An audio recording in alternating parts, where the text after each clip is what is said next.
Hello, I'm Valerie Potter. I am the professor of flute at the University of New Mexico. I've made this video to help high school flutists who are auditioning for the Albuquerque Youth Symphony prepare for their auditions in 2022.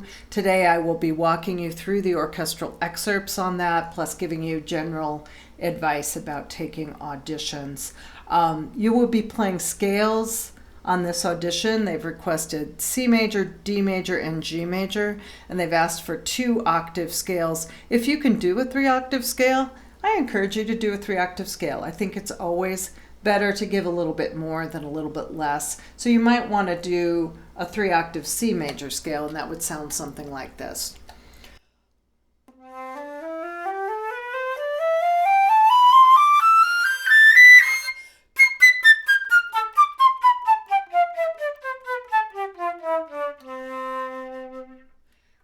And then your D major, well, some of you might be able to do a 3-octave D major, and then G major, of course, would be 2 octaves. So I encourage you, play as much of the scale as you can. Then you play your prepared piece, your etude or your solo, and then you'll play the excerpts. I'm going to talk about each excerpt in more detail. I'm going to play them and demonstrate some things about each one, but I want to encourage you, just in general, to always, always, always listen to recordings. You have so many recordings of orchestras at your fingertips. You can go to YouTube, Spotify, whatever your platform of choice is. It doesn't matter. You can find multiple recordings of all of these pieces. Please do go and listen to them. I will tell you where in the piece you can find them. It's just extremely important that you have a context for this music so that it makes sense when you're playing by yourself.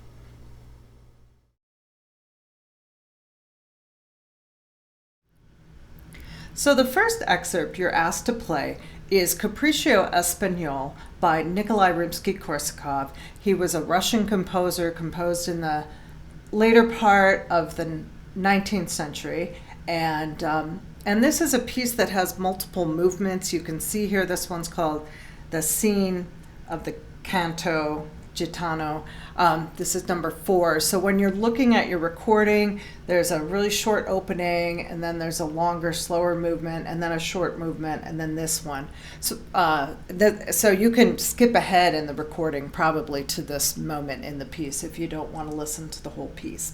I want to talk to you just a little bit about how this piece is structured. There are a whole bunch of cadenzas for different instruments or groups of instruments, and each one is accompanied by a different percussion instrument. So you have the brass, and then you have a violin solo, and then you have the part where the flute comes in, and that's actually in time. So I'm going to talk a little bit about what's in time and what's not, followed by this thing that says cadenza, and there's a Roman numeral 3 after it. And so we'll talk about that. A cadenza is kind of a solo part. Nobody's going to be conducting this. If you play it in the orchestra, you're on your own, and you have to kind of figure out what to do with the tempo. In this case, they give you some rhythm, but they don't give you a lot of dynamics, and there aren't a lot of tempo indications. It's really up to you to decide.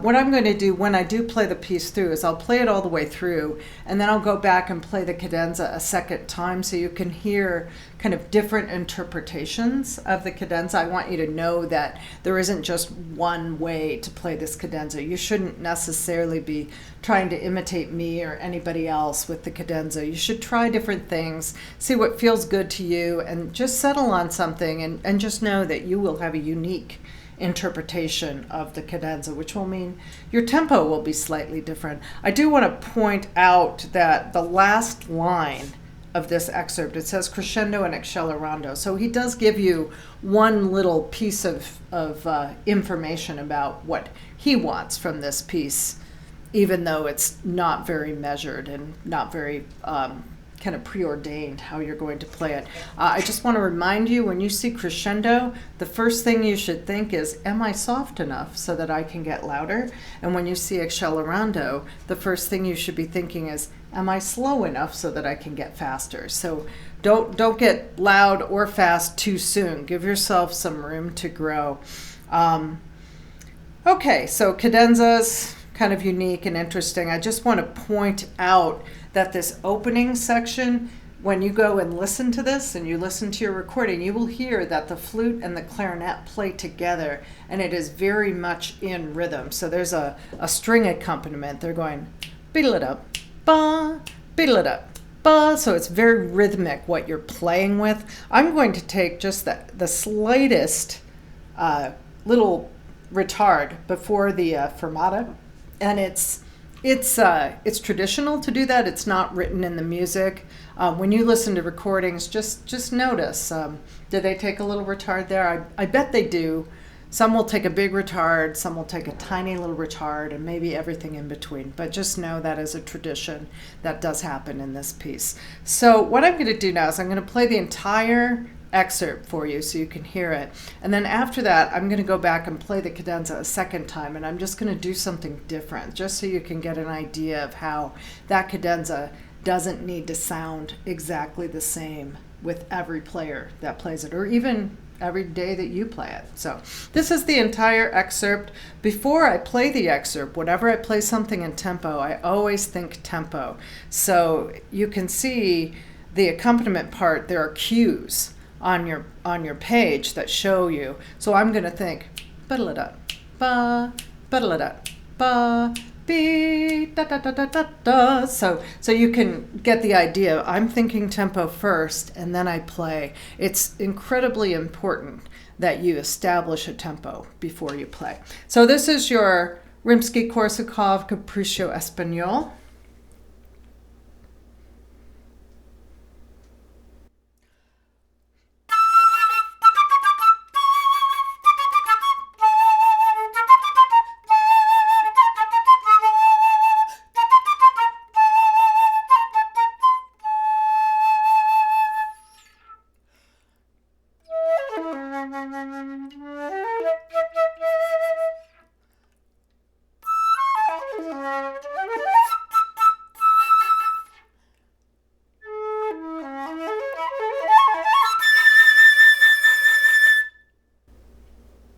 All right, I'm going to play the cadenza part again. Let me just make it a little bit different. I'm not even sure what I'm going to do. I'm just going to try to make something different happen here.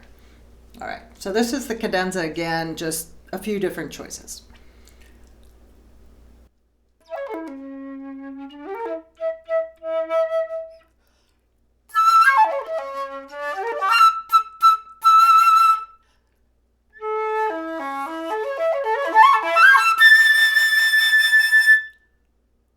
So those are just two ways to play the cadenza. There are multiple ways to play that. I encourage you to learn the notes, learn the rhythm, get comfortable with that, and then just experiment with pushing and pulling. Do try to incorporate the crescendo and the accelerando. And that's pretty much what you need to know about Capriccio Espagnol.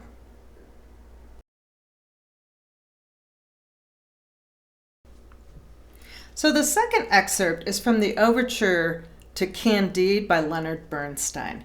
And this is mostly, well, there's a solo part and tutti sections in this. There are a couple of ornaments I want to kind of talk you through. I'm going to play it twice for you at the end. I'm going to play it at a slower tempo and at a faster tempo so that you can hear. I know there's a suggestion, half note equals 120 to 132, and then in parentheses it says, or faster. So I do want to just say, if it were me doing the judging, and it's not, it won't be me. But if it were me, I always want to hear it cleaner. So if going faster makes your technique kind of messy, and especially if it makes it not in tempo, then please do not go faster. Choose a tempo where your articulation is clean and your tempo is steady and we can hear every single note. That's the most important part.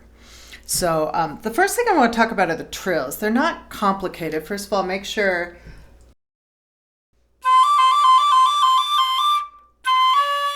it's not this trill key, it's the second trill key. So make sure for that C to D trill, you're using the second trill key.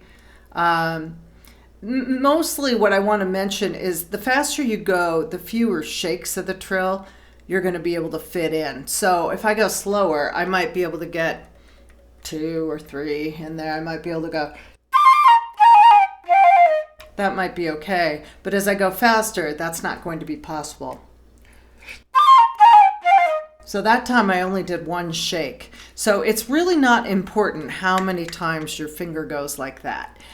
What's important is that you stay in tempo. So I just really encourage you, don't worry about, oh, it has to be 2 or it has to be 3. No, it doesn't. It has to be as many times as you can make your finger move up and down within the tempo that you choose. So if you can fit 2 in and it's clean, fantastic. If you can only fit 1 in, that's okay too. And I think when I play this, you'll notice that I don't necessarily get the same number of kind of up and down in the trill, because when I go faster, I just don't have as much time. All right, the other ornament in here that might be confusing is down 150, 1, 2, 3, 4, 155. You have a gliss. So there are multiple ways to do glisses. We're not a big gliss instrument in that kind of, where you slide off the keys. None of that is going to happen in this piece. Mostly when we see gliss in this context, this is a pretty brisk piece. This is going to happen pretty quickly. So mostly we're fingering. So you have to decide whether you're going to do like a diatonic scale, like an E flat major scale, or a chromatic scale. And it's a long way to travel. You don't have that much time to get from the F at the top of the staff to the B flat way above the staff, B flat 3. So I'm going to play this once without the gliss, just so you can hear how much time you have and how big that interval is. So I'm going to do it very slowly first.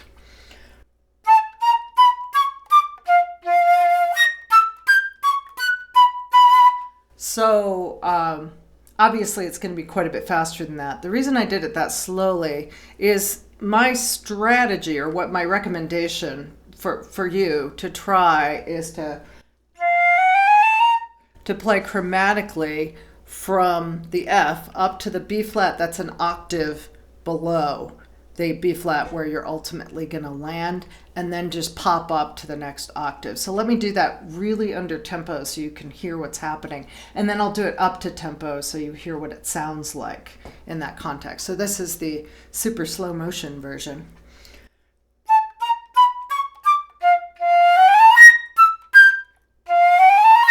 So a little chromatic and then just pop up there. So let me do it up to tempo now. So if you go quickly enough, you really don't notice that you haven't, covered the entire octave and a half of that with a chromatic scale. So that's what I recommend. Practice it slowly. Practice it without the gliss, and then practice fitting some portion of a chromatic scale and then popping up to your high B flat way under tempo, and then try it up to tempo. So do it in stages. I think you'll find it really works then. Just a couple other things about this before I play it. I talked to you about the tempo. We have a couple of choices. I'll be playing it a few times.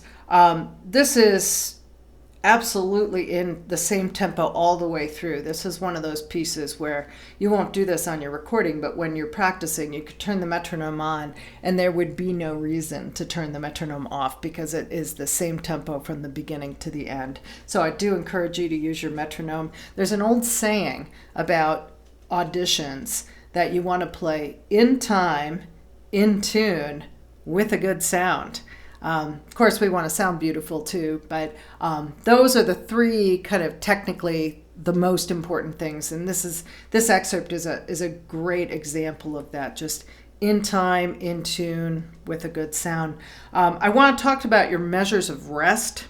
I'm going to go ahead and count them all. I sort of debated about whether to count at 160 or not, but when in doubt, you count your measures of rest. I also encourage you, something you can do is you can play along with the recordings. If they're too fast, YouTube will let you slow things down to, I think, about a quarter slower. So there's like a little slide bar if you go into the settings. So I do encourage you to kind of play along so you get a sense of what the orchestra is doing while you're playing this. I think it'll give you that stability that will really help you keep the tempo steady all the way through.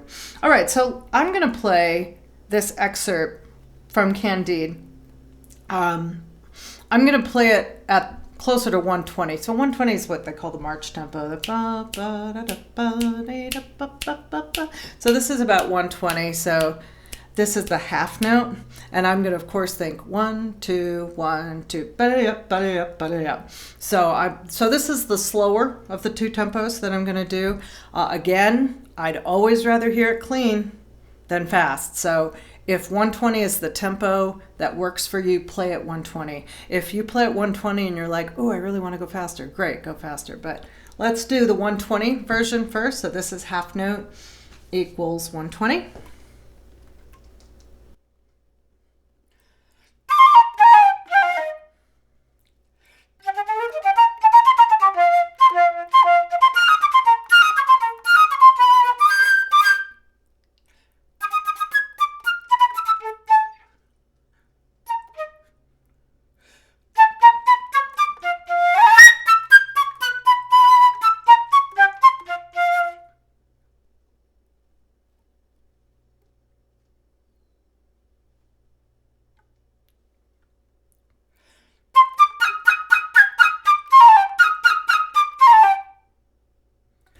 All right, I realized I didn't address those grace notes right before 170. As you notice from my performance just now, they are fast and before the beat. Whenever you see like a little diagonal slash mark through the grace note, that means fast and before the beat.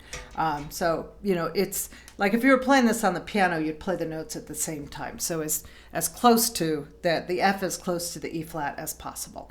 All right, so you notice I kept it the same tempo the whole way through. Also, we have fortissimo, piano, fortissimo. So you should be trying to use as much of your dynamic range as possible and nice clean articulations. Okay, so the other end of the tempo spectrum is 144, which is about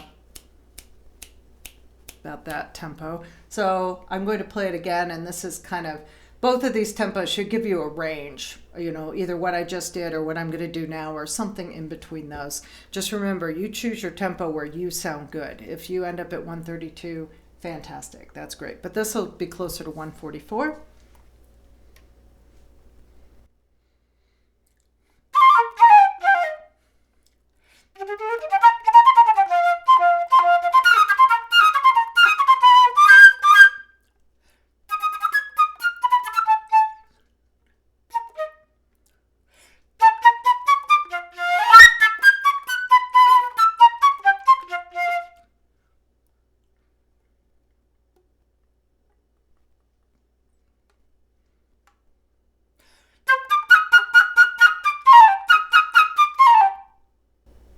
All right, so there's the Overture to Candide. Those are your two excerpts. Good luck. I hope you do well in your auditions. Thank you for watching today.